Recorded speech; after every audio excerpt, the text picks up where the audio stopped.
Munoramba muchitipa pano paSaint TV basa richienda mberi. Nhasi pandiri kukurukura neshamwari yangu wandinaye panapa paruoko rwaMwari Children's Trust. Shamwari yangu akadi yako? Nonzi Arthur.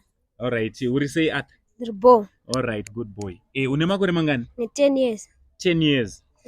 So Arthur ndiudze, panapa wakauyawo rini? Uchiruranga rota wakauya rini sei? Ndomazoenda kwaya rini ndakatongokurirawo panapa. Watongokurirawo panapa. Uchichengetwa nanagogo? Nanagogo. All right. So Arthur, muri yeZimbabwe vangada kuziva kuti muchikura makawanda muri 52. Ndezvipi zviri kunetsa kana kuti zvamunokurawo muchishaya zvaunoshuva kuti dai waiva nazvo? Da kutengerawo hembe, bhutsu, kubhadhara mari yechikoro, kuchikoro tinotodzingiwa nagogo. Nagogo anotoenda notikumbirira kuti tidzidze. Tinotowana chikafu chekudya, totowana zvekupfeka, towana pekugara pakanaka. Ndanzwa kuti kana mumba magumbeze chaiwo hamuna. Munofuga sei muri vangani magumbeze? Munofuga kana 355 pagumbeze 1. 5 mugumbeze 1 muchikwana. Ko pasi pane pasi panowaridzwa kana 1 gumbeze, kana panogona pane chimeti. Mune vana venyu vana vanotori nokuwana zvese, asi panapa tine vana 52. Amuonere kuti tikaitirawo rudo vana vari panapa, tikavarangarirawo mumwaka watiri kupindawo uyu festive season, kuitira kuti tinge tinovachishongedzawo, tinovapawo chikafu, tinoitawo kuti upenyu hwavo hunge huri hunoreruka, kurerutsirawo futi anagogo vakangozvipirawo pamwoyo pavo kuti vada kunge vari vanochengeta vana pasina ari kuvabhadhara, pasina ari kuvapa help, sometimes zvizhinji vachitoita vega.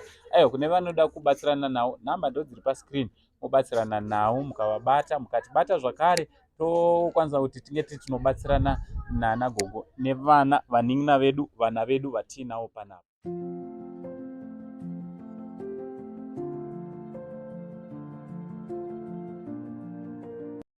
Zita munonzani? Janet. Janet ani?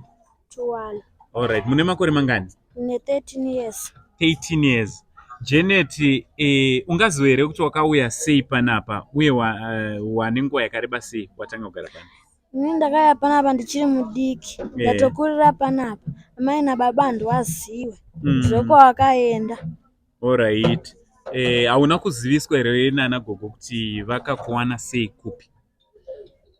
Nandizivisa. Havana. All right.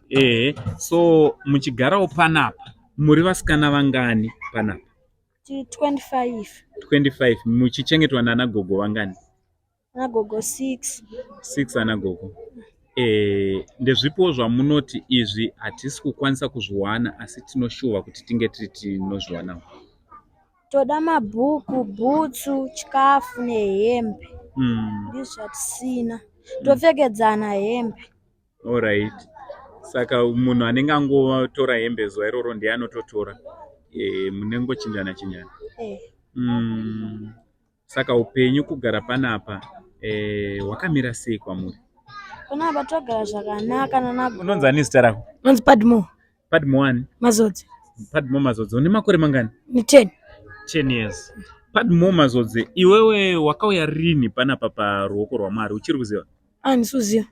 Wakura kuti wakurira panapa ndopamba paunotoziva ndopamba penyu handiti? Uri pamba pane vana vakawanda, pamba pane vana muri vangani? 352. 52 vana handiti? Ndezvipiwo zvaunoshuvawo kuti dai waitirwawo maitirwa iwe pamwe chete nevamwe madzikoma ako naanasisi vako? Shirawo bhutsu dzechikoro, nemabhuku, nehembe dzekupfeka, tionekerewo pane vamwe, makadaro mune matigonerawo. Handiti? Ko school fees inobhadharwa sei kuchikoro? $20. Vanobhadhara ndaanagogo? But dzimwe dzenguva inotonetsa kuwana handiti? So uri kutiwo kudii kune umwe munhu, umwe mwana akatarisa izvezvi asinganzwisise kugara makawanda kudai? Ndeapi mamwe futi maproblems amunosangana nawo muchigara panapa? Problems atinosangana nawo ndedazvo. Dzimwe nguva kana Zvokutaura Ko chikafu chinonetsa kuwana. Chikafu ana gogo edu vakaona kuti tanguwa tasera tisina kudya, vanotsvagawo zvokuita. Vakaonawo kamari kadiki diki votengawo chikafu tiwane rubatsiro todyawo. Saka unotoshuwawo kuti dai wawana chikafu zvakanaka muri panapa nevanin'ina wako madzikoma nehanzvadzi. Handiti? Aiwa, rudo rwechokwadi tinoti runoonekwa pakuita mabasa akanaka nokubatsirana neavo vanoshaya. From Uncle saying the only Zim uncle for now, Chiti, much love.